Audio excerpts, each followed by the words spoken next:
Jaya Radha Madhava Kunja Vihari.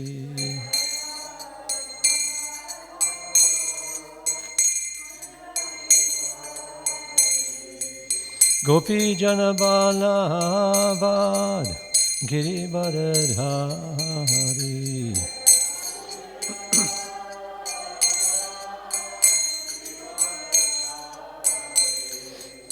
Jasodanandana Braja Janaranjana.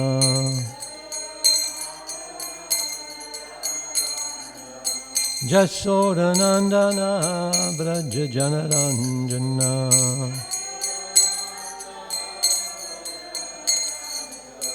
Jamuna Tiravanachari.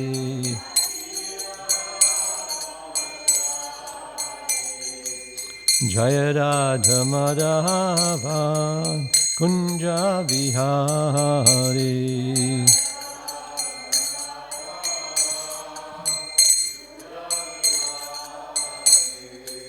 Gopi Jana Balabad Girivardhari.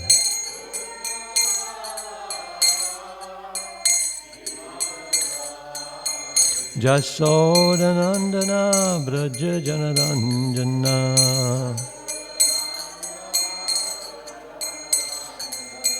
Jamuna Tiravanachari. Jaya Radha Madhava Kunja Vihari.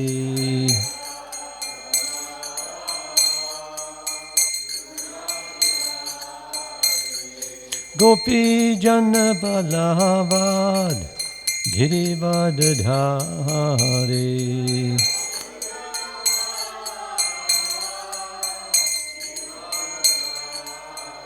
Jasodanandana Braja Janaranjana.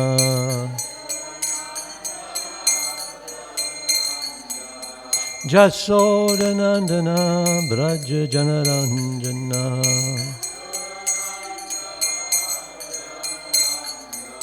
Jamuna Tiravanachari.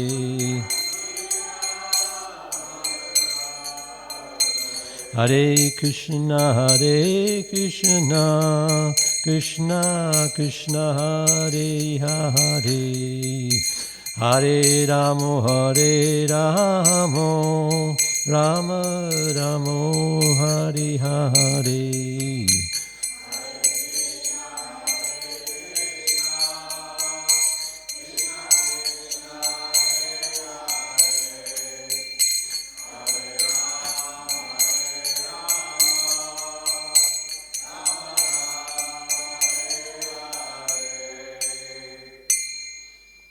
Jayam Vishnu Pad Paramahamsa Parivrajacharya Sutara Sarashishi Srimad.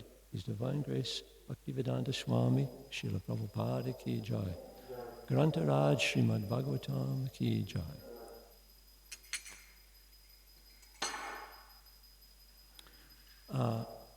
Sita Prabhu, Mother Sita was supposed to be giving class this morning, but she can't do it, so I'm going to try and fill in for her. Ask for your blessings. Om Namo Bhagavate Vasudevaya. Om Namo Bhagavate Vasudevaya. Om Namo Bhagavate Vasudevaya.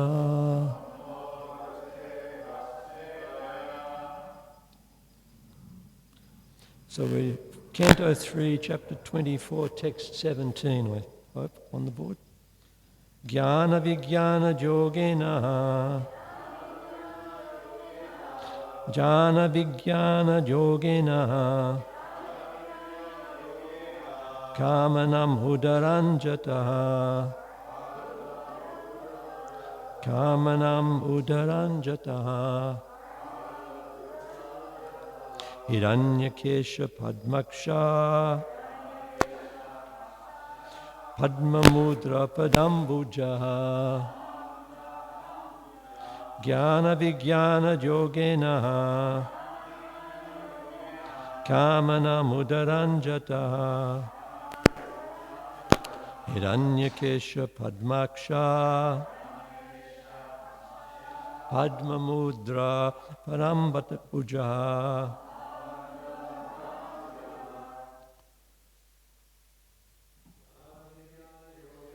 Jnana Vijnana Yogena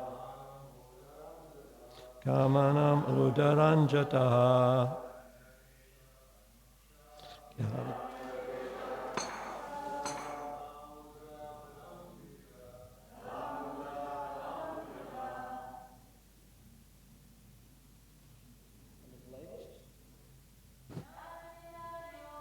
Jnana Vijnana Yogena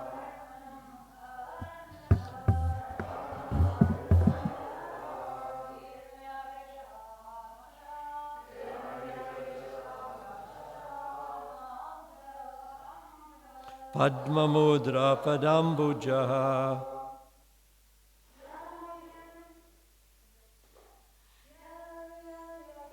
Jnana Vijnana Yogena Kamana Mudaranjata Hiranyakesha Padmaksha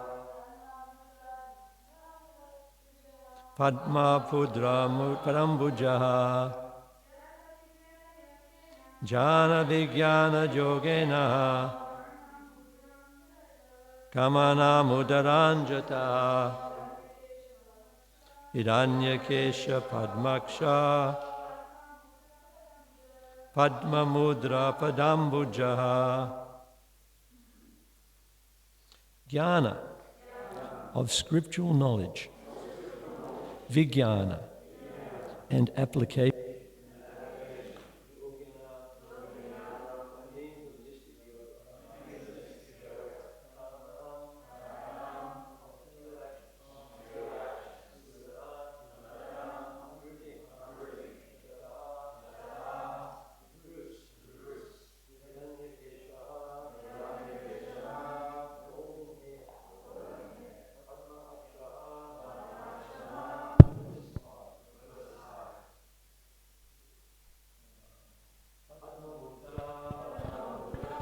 Marked with the sign of the lotus.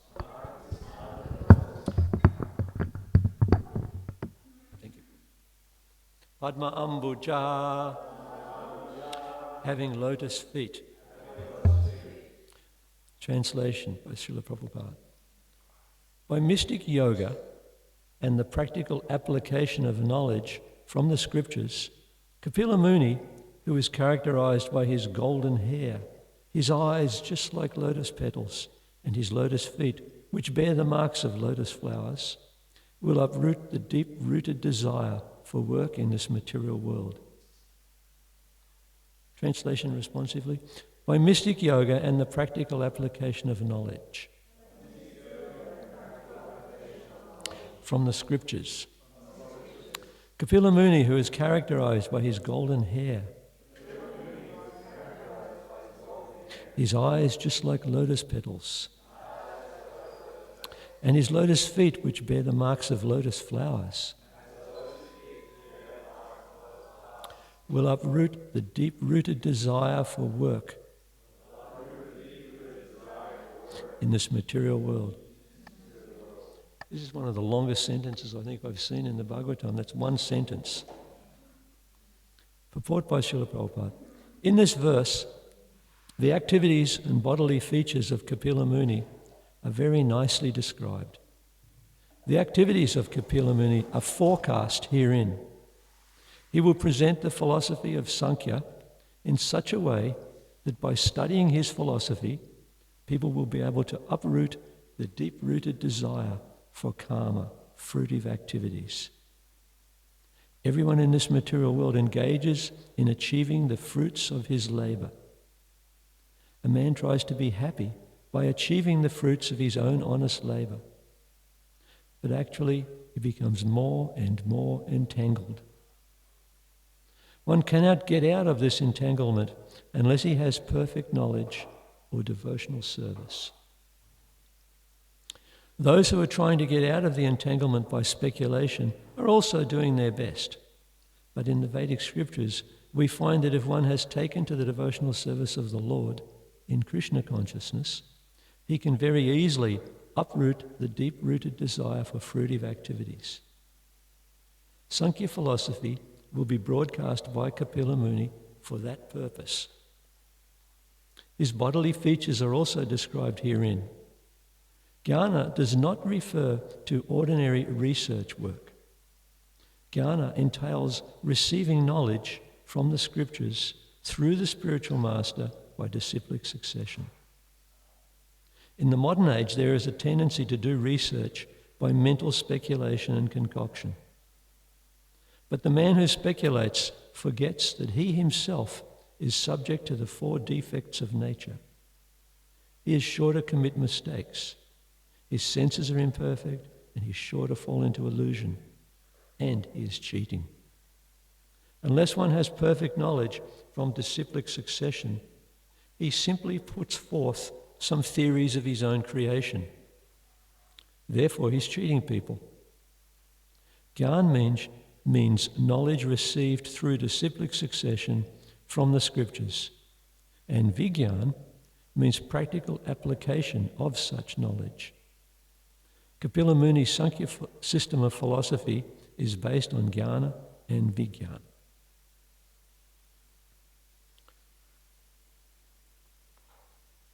Omeganatimirandasya ganananjana shalakaya chakshurunmilitam dena tajmai shri gurave namaha vanchakalpatarubhyascha kripa sindhu bhayevacha patitanam pavanebhyo vaishnavebhyo namo namaha.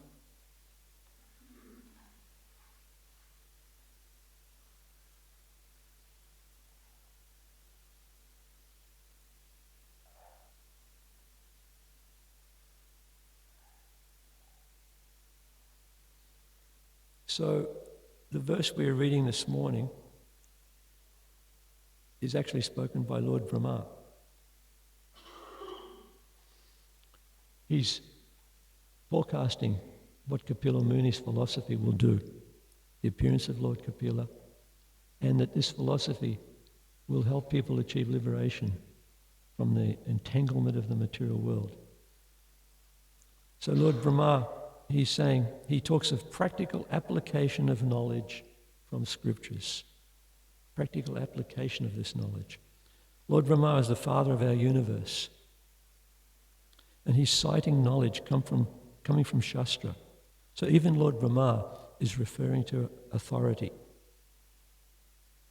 We know Krishna says in the Bhagavad Gita that he first spoke this philosophy of the Bhagavad Gita millions of years ago to the sun god.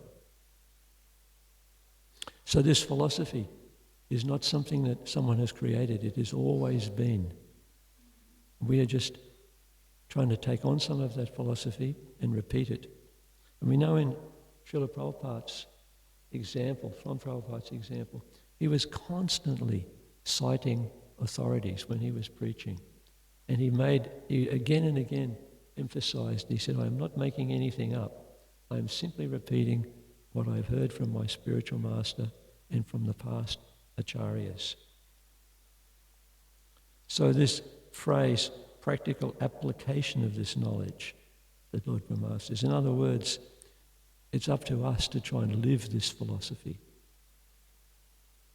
We hear it and then we put it into action, or we try to. So I was thinking, here in class I'm actually talking to the converted. You guys are already living this philosophy, you're already doing it. It's like when we meet a guest outside, wherever, it's a whole different ballgame, You're introducing something that's quite foreign to them. You guys are already doing it. But I was thinking, it's amazing how we're all sitting in this situation here now hearing, but how the material world can distract us at any moment. Things change. People will become involved in careers, in families, maybe opening businesses. The devotees who have sort of gone through family life, I think, will back me up that it can be very bewildering. It's not always so easy to just remember this philosophy and put it into practice moment by moment. At least I know in my personal case it was like that. So Prabhupada's saying that in the purport he says, perfect knowledge will result in performing devotional service. So he's equating the two. He's saying if you have perfect knowledge, that's what you will do with it.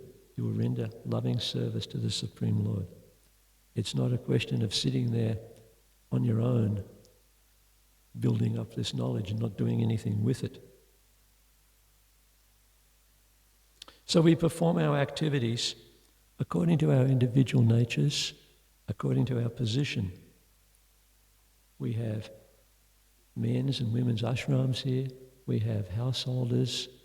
We have people sort of somewhere along the way, gradually, surrendering, taking on more and more of this. So everybody here is somewhere along that path of devotion. But regardless of our position, our actions, or the goal of our actions, is to perform our duties, our actions in a spirit of devotion. Prabhupada says in the purport, everybody is trying to be happy by achieving the fruits of their labor. But actually, we become more and more entangled because we are attached to the fruits of our actions. This idea that by performing or by enjoying the fruits of our labor, we're going to become more and more entangled and suffer the miseries of the material world. I was thinking, this is not what we've been told since maybe if you grew up like little Uma as a parent who's a devotee, she's hearing this philosophy from day one.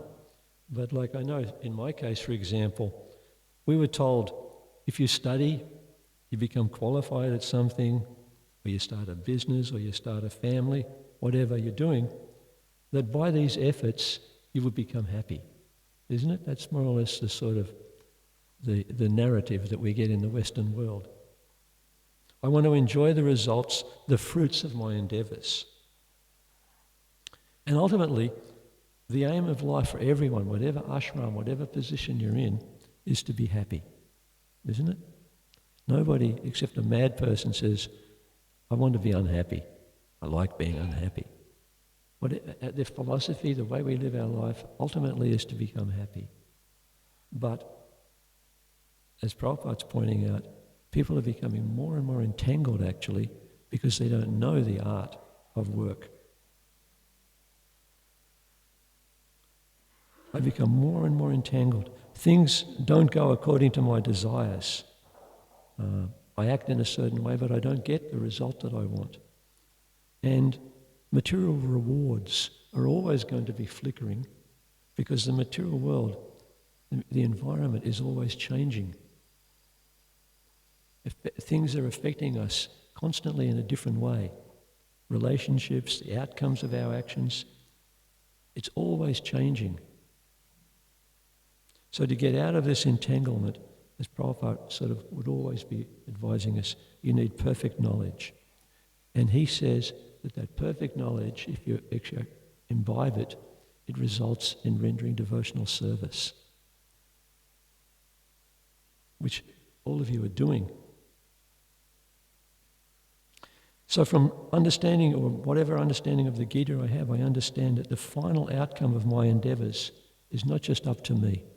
There are different actions, different effects that influence the outcome of any action. There's the time, the place.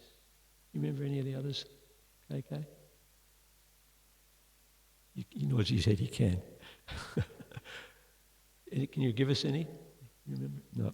Anyway, Krishna outlines in the Gita there's different things that are affecting the outcome of any of our actions. In the purport, it was interesting, I thought, Prabhupada, he says, those who are trying to get out of the entanglement by speculation are also doing their best. It really surprised me because generally Prabhupada's not very sympathetic to mental speculators, people who are just trying to sort of speculate on what the nature of the absolute might be. But he's saying they're doing their best. But he says in the Vedic scriptures, we find that if one has taken to devotional service in Krishna consciousness, he can very easily uproot the deep-rooted desire for fruitive activities. So I was thinking, anyone who's practiced devotional service, everyone here, we all understand that it's not always easy. Or at least that's my experience. Sometimes there's good days, sometimes there's days when you struggle. Sometimes trying to control our mind and our senses is, well, like Arjun said, sometimes it's like trying to control the wind. But if it's difficult to perform devotional service sometimes, and Prabhupada says, actually, it's of the different paths, it's really easy. Imagine how difficult these other paths must be. If Prabhupada's telling us that the path we're on is actually quite easy, imagine then what it must be like to try and do it by just simply the yogic process or by meditating on philosophy. He said these paths are really difficult. But this path, he says, we can very easily uproot the deep-rooted desire for fruitive activities. I guess the thing that comes into play is that it doesn't happen overnight. And being patient is not always easy. Prabhupada defines the word jnana in the verse today. He says jnana is not just mundane research like you might do in a university. He says jnana, the word means to have knowledge of the self, isn't it? We all come across that. He says it entails receiving knowledge from the scriptures through the spiritual master and through the disciplic succession. It's really wonderful when you think of the acharyas in our line, that each one of them is crediting his knowledge, what he's understood or she's understood, because of those in the line before that have given us this. There was one instance I remember when Prabhupada was present. I don't know where he was, but one of the devotees sort of like, Jai Prabhupada. And Prabhupada goes, Jai Prabhupada. And the devotee instantly understood Prabhupada's thinking of his spiritual master. Instantly. So, in the teachings of Lord Chaitanya, the TLC in chapter 14, there's a question raised. Is instruction alone enough to make one expert in the science of bhakti? Can we become expert in this science simply from instruction? Actually, in the relationship between Sanatana Goswami and Lord Chaitanya, we understood that Sanatana Goswami heard from Lord Chaitanya very intensely. Can you remember how long? 2 months, thank you. Imagine hearing for 2 months from Lord Chaitanya. I mean, only a very special, unbelievably advanced person could even hear that much. I can remember sitting and listening to classes of Prabhupada, and a lot of it sort of would just go over your head because my heart wasn't open to hear it yet. I was still just too covered. But you sit there and listen. In fact, there was one instance I remember where Prabhupada was lecturing to some Indian people, and he was speaking in Hindi, and the devotees were sort of either dozing off or sort of wanting to leave because they couldn't understand Hindi. And Prabhupada said, no, just sit and listen. He said, even when I speak in English, you don't understand. So it's like that, isn't it? That, like I can remember once Prabhupada was giving a lecture, it might have been Sydney, and there was a devotee, Vrisha. Remember Vrisha? He was actually the principal of the Gurukul here for a while. He was one of our most scholarly devotees. But I remember noticing that he was sitting there nodding off. Probably, the sort of effort of getting up for Mangalarti every morning, done whatever, so many things. It was a struggle for us to actually just keep our ears open and hear. So Prabhupada says, well, actually going back, Sanatana Goswami prayed to Lord Chaitanya that Lord Chaitanya's teachings would evolve within his heart, within Sanatan's heart. So he's praying to Lord Chaitanya, please let these teachings become alive in my heart. Because Sanatan's duty then was to convey these teachings to us. So Prabhupada says, instruction alone cannot make us expert in this path. Unless one is blessed by the spiritual master or the acharya, such teachings cannot become fully manifest. Therefore, one should seek the mercy of the spiritual master so that the instructions can develop within oneself. In the purport, Prabhupada says that jnana is not sort of just like mundane research. So in the modern age, in the age we live in, there's a tendency to do research, come up with answers to things by speculation and by whatever you concoct.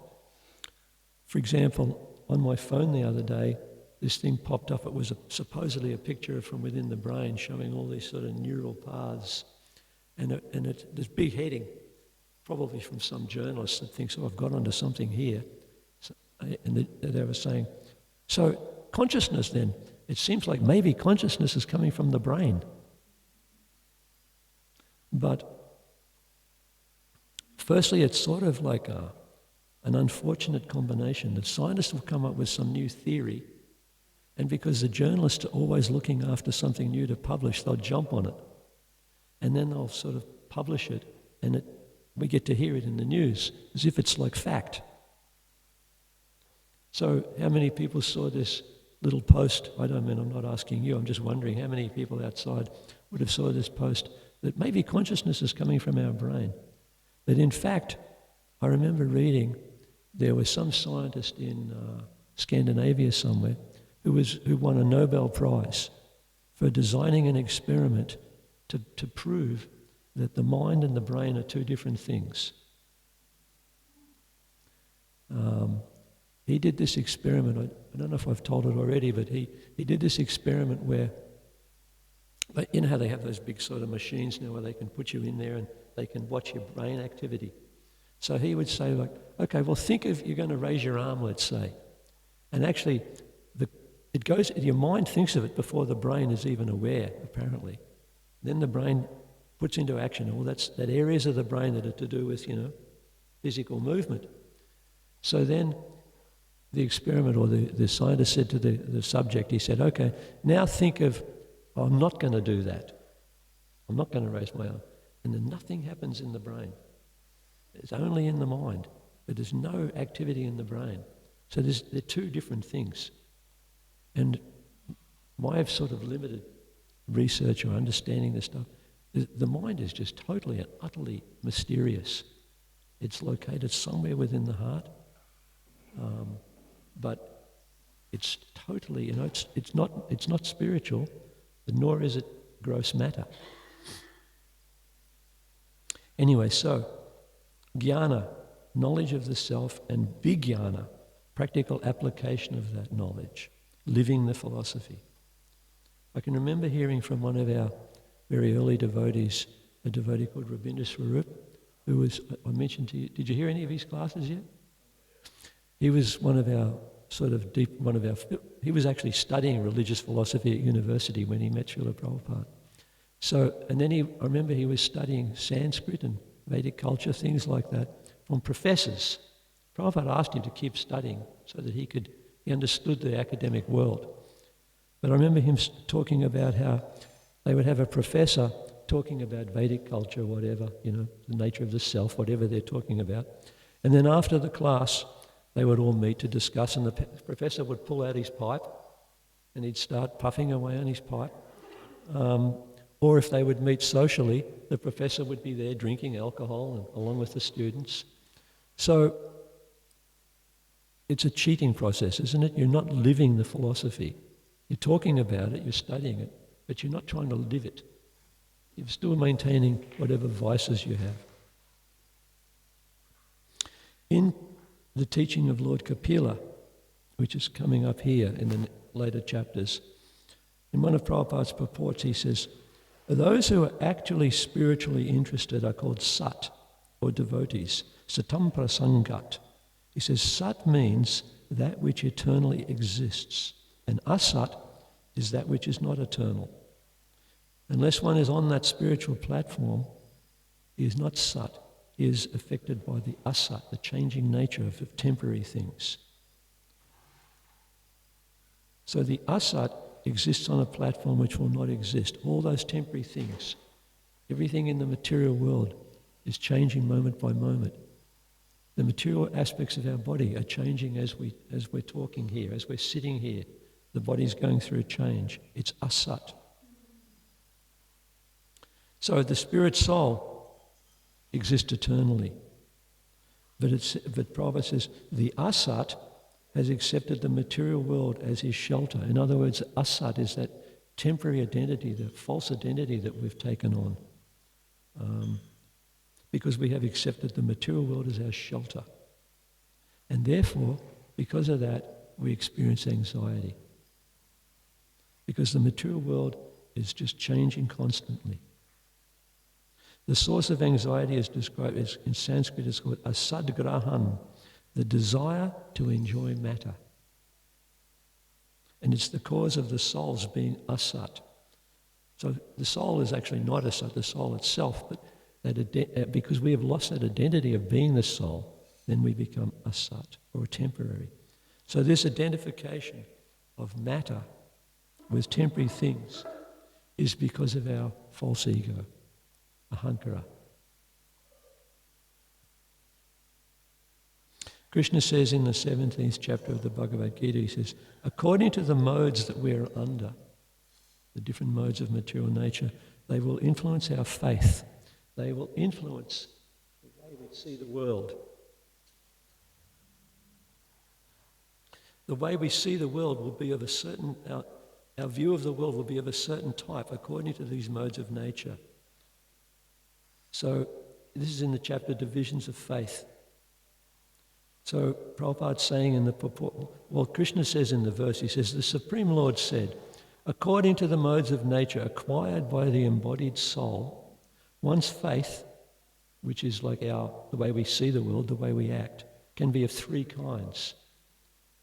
Goodness, passion, or ignorance. He says, now hear about these. So in the purport, Prabhupada says, according to their previous activities in the modes of goodness, passion, or ignorance, they acquire a nature which is of a specific quality, that is the living entity. The association of the living entity with different modes of nature has been going on perpetually since the living entity is in contact with material nature.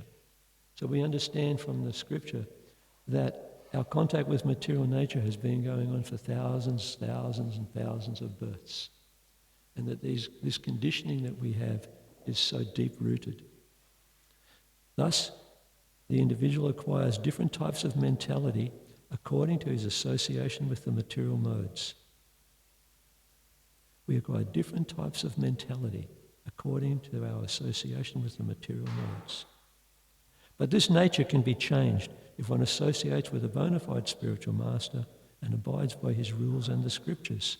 Gradually one can change his position from ignorance to goodness, from passion to goodness.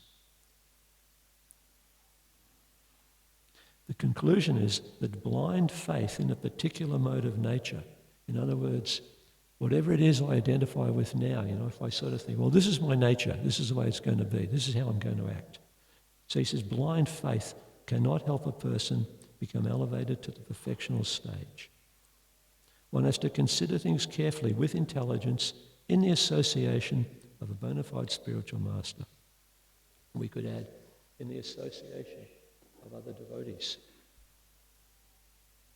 Sadhu Sangha. It's the most directly sort of dynamic thing you can do to increase your spiritual enthusiasm, spiritual understanding, associating with people who are enthusiastic on this path. So we all suffer from different degrees of this ignorance, of the coverings that we have taken on, identifying with illusory things. I was thinking, I don't have to ask here, I don't have to say, like, has anybody in this room ever experienced suffering in the mind? Anybody? Nah, I've never experienced suffering in the mind. So that suffering is coming from past negative impressions, samskaras or impressions from the last million births or whatever it is, because we identify with this stuff.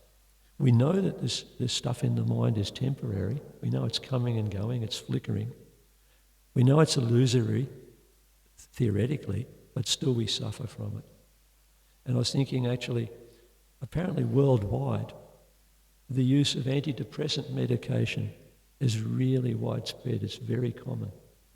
So many people now, to get on with their lives, take antidepressants because of the effects of the mind. But we can also create good samskaras, good impressions, good experiences through our sadhana and our chanting.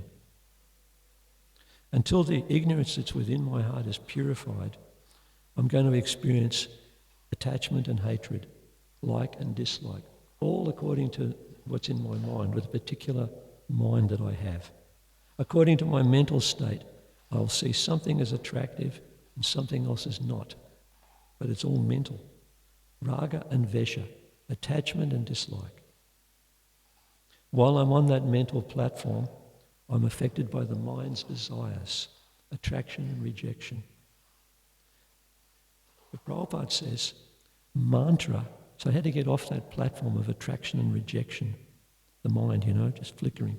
He says, mantra is that which delivers you from mental concoction or hovering on the mental plane. We know the word mantra, Sanskrit. Man means mind and tra means to be delivered from. Prabhupada says, by the mind we are creating so many things. I'll be happy in this way, I shall be happy in that way. But mantra means when you are delivered from that concoction, that speculative way of your mind, you come to the transcendental platform. He said, that is the effect of mantra. So sometimes when I talk to people, we talk amongst ourselves, and the devotee will say, well, I had a real struggle chanting the mantra today. But I was thinking, well, it's because of the mind. But that's exactly why we're chanting it, isn't it? To get the mind under control. Like Prabhupada says, we chant Hare Krishna now so that in the future we'll be able to chant Hare Krishna. Except that in the future we're going to chant it a little differently to how we might be chanting it now. We'll become purified. And I came across, Prabhupada says, he says, I thought this was pretty inspiring or something to look forward to.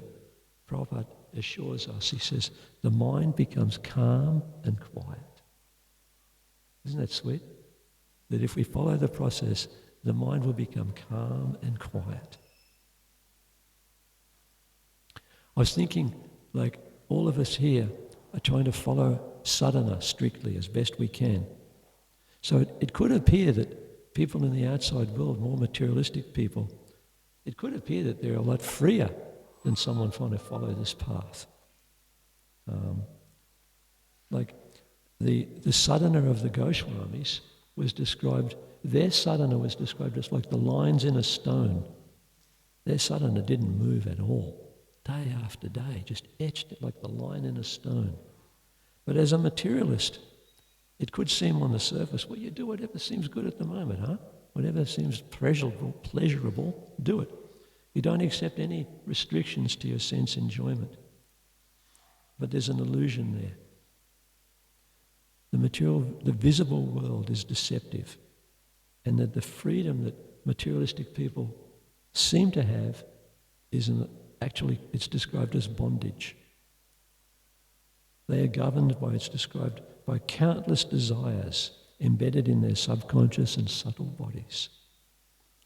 Krishna describes, he says, materialistic people are bound by hundreds and thousands of desires. Isn't it your desires? Without this process, your desires are unlimited. Krishna says, the verse goes, he says, they believe that to gratify the senses up until the end of life is the prime necessity of human civilization, and thus there is no end to their anxiety. Being bound by hundreds and thousands of desires, by lust and anger, They secure money by illegal means for sense gratification. There is no end to their desires. There is no end to their anxiety, he's describing. So at this point, we are practicing devotional service, but still we're experiencing some conditioning. The conditioning doesn't go away overnight, as we know. The mature desires don't stop immediately. Krishna says to us in the Gita, he says, the mind, the intelligence, and the senses, they all have to be purified. So with an impure intelligence, we can't actually recognize what is really pleasurable and what is harmful. We can become allured by something. But when the intelligence becomes purified, then we can make correct choices. We make better choices. We avoid the traps of mature desires. We gradually become unaffected by the illusions of the material world. There's a little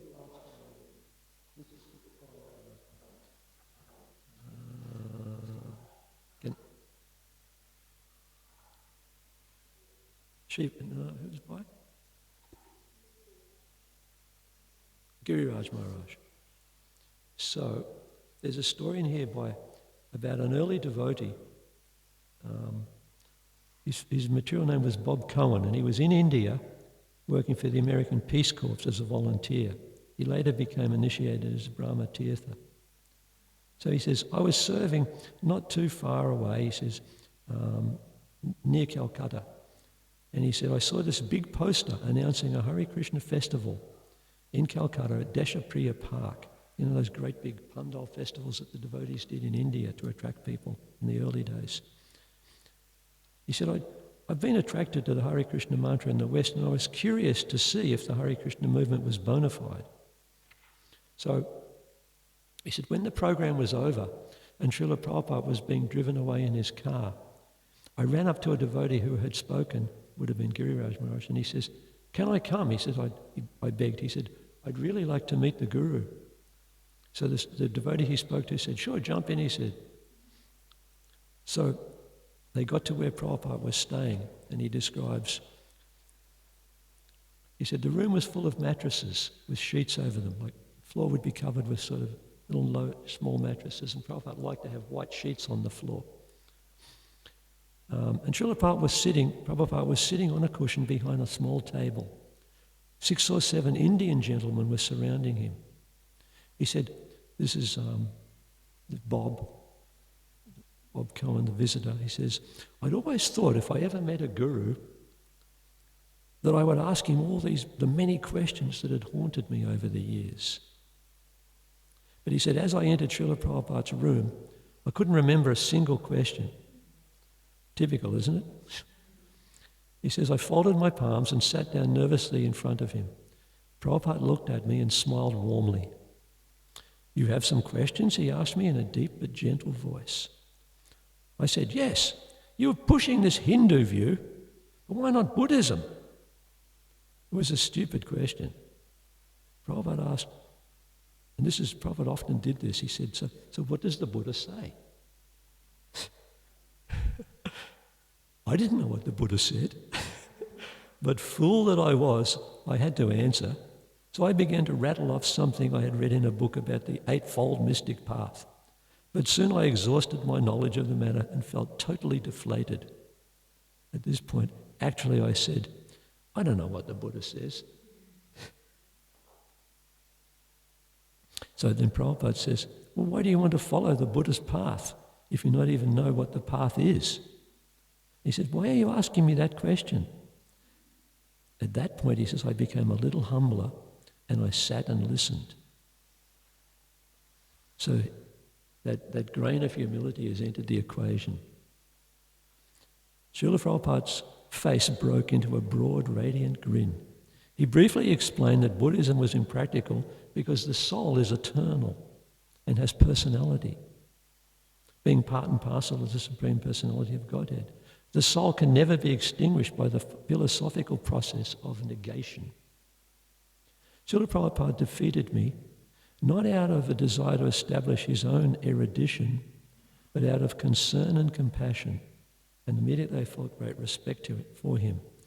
So I was thinking, it's sort of a nice example of purified intelligence at work, where Prabhupada could sort of cut to what that young devotee really needed to hear. He cut through the sort of what is Buddhism stuff and immediately gave him some information about the soul. But by Prabhupada's demeanour and his actions, the guy's false ego was deflated. So Prabhupada could cut to what was the boy's real self-interest. As soon as the young visitor admitted his confusion, then Prabhupada could talk to him. In today's purport, Prabhupada says, these people who are speculating, coming up with their own ideas, he said, they're sure to commit mistakes. Their senses are imperfect. They're sure to fall into illusion. And because of this, there's going to be cheating involved.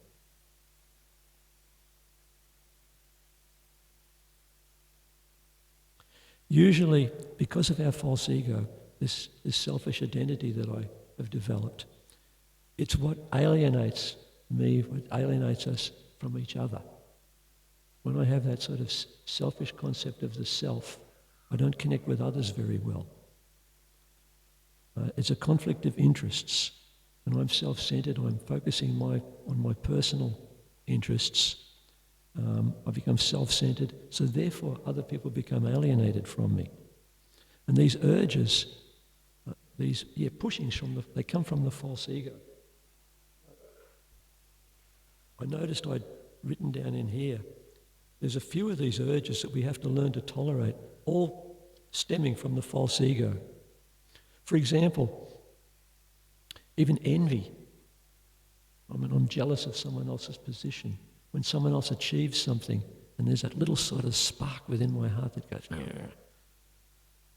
Because I can't tolerate to see someone else's success or happiness coming from the false ego. So we have to learn to tolerate our own urges from the mind, internal and external. We have to learn to tolerate that urge to control. I like to control things. I have to tolerate that urge to try and convince others. You're not right, I'm right. Isn't it? I have to convince you of something all the time. Or if I'm sort of held to be at fault in some way, immediately I become like a lawyer and try and sort of justify. The urge to compete with others, another aspect of the false ego. Every one of us has our own role, our own position, something special that we have to offer. So this idea of competing with others, again, it's just part of the false ego. I mean, competition can be good if it's for Krishna's service. Prabhupada loved when, devotees would go out and maybe compete with each other about giving out books or something like that. But it has to be in a healthy way. It can become negative. That idea of comparing ourselves with others, again, it's coming from the false ego.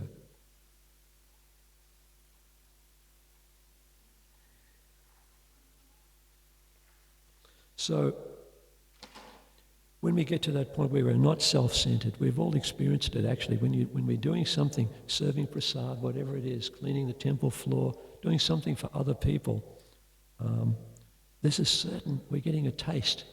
Actually, Prabhupada said that in the material world, that desire to do altruistic activities, to help other people in some way, it's like a reflection of the bhakti principle. Bhakti means to try and serve Krishna, to try and satisfy Krishna, to render service to others. Like to satisfy Krishna, the first step is to try and render service to his devotees. We can't jump over that stage. You can't serve Krishna without first serving the devotees. In fact, it says in the scriptures that Krishna is attracted when he sees somebody rendering service to another devotee.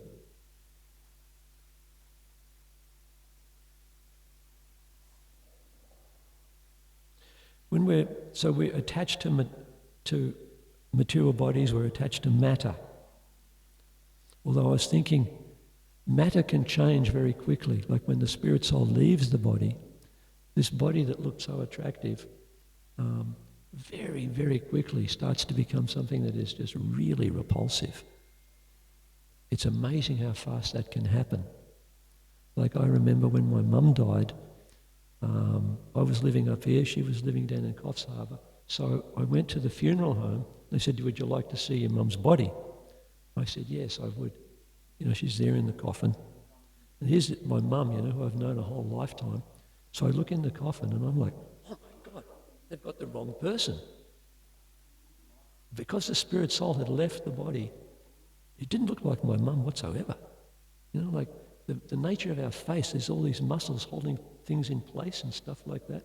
And as soon as the soul goes, within about half an hour or an hour, it's starting to look like a dead body very quickly. It doesn't look even like that person that we see with one another. And then there's that verse from the 7th canto that says, well, there's the body. What are you lamenting over? You know, like there's the person right there. But we're like, no. The person's gone. But there's the body.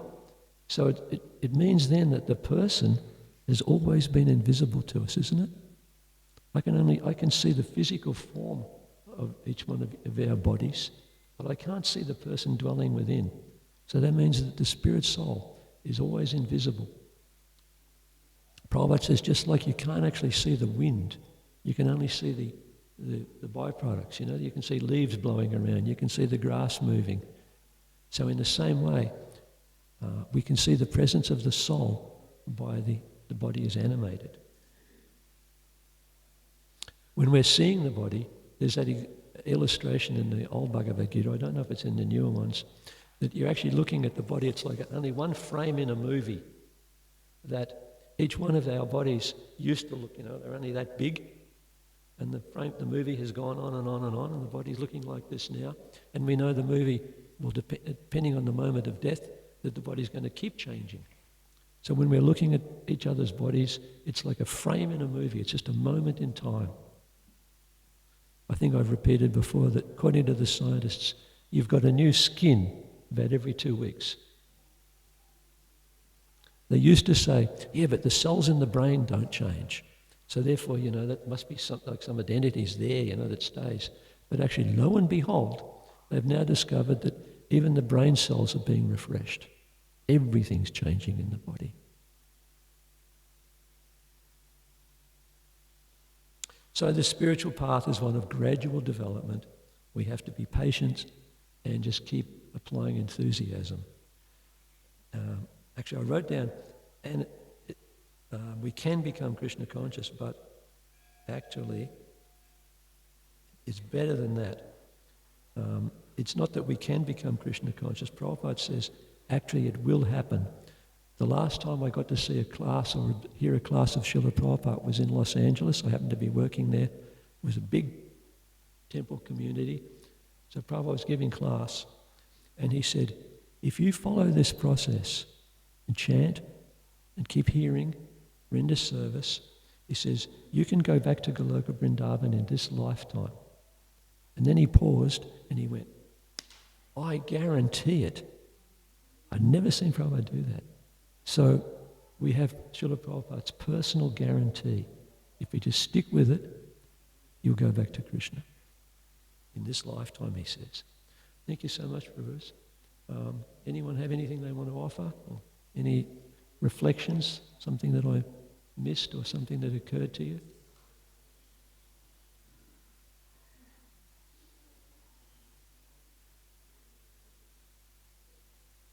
Hare Krishna. Hare Krishna. Prabhu, you were talking about Vigyan being practical application. How are some ways we can practically see that the mind intelligence and the senses are being purified? How can we see that? Yeah.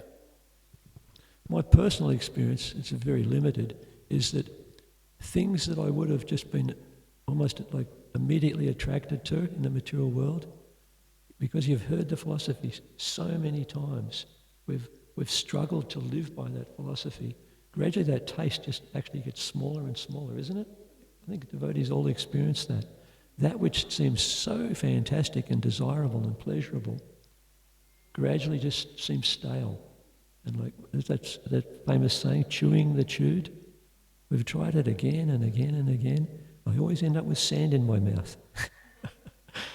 But it doesn't, like, and some of those tastes, depending on the individual, can take longer and shorter, you know. Like I was thinking the other day, who the hell's ever been attracted to gambling? But some, like I've never been, but some people are. So our weaknesses are all our own, you know, isn't it unique? But I think you get Krishna says also, you get perception of the self by direct experience. You start to perceive, to feel the nature of the self as we follow. No one has to tell you, just like when you have breakfast, no one needs to tell you that you're full now. You know, no one has to come along and say, well, you've had brekkie, you're good. You know it from within. You feel satisfied, which is a byproduct of the yoga process, isn't it? Satisfaction.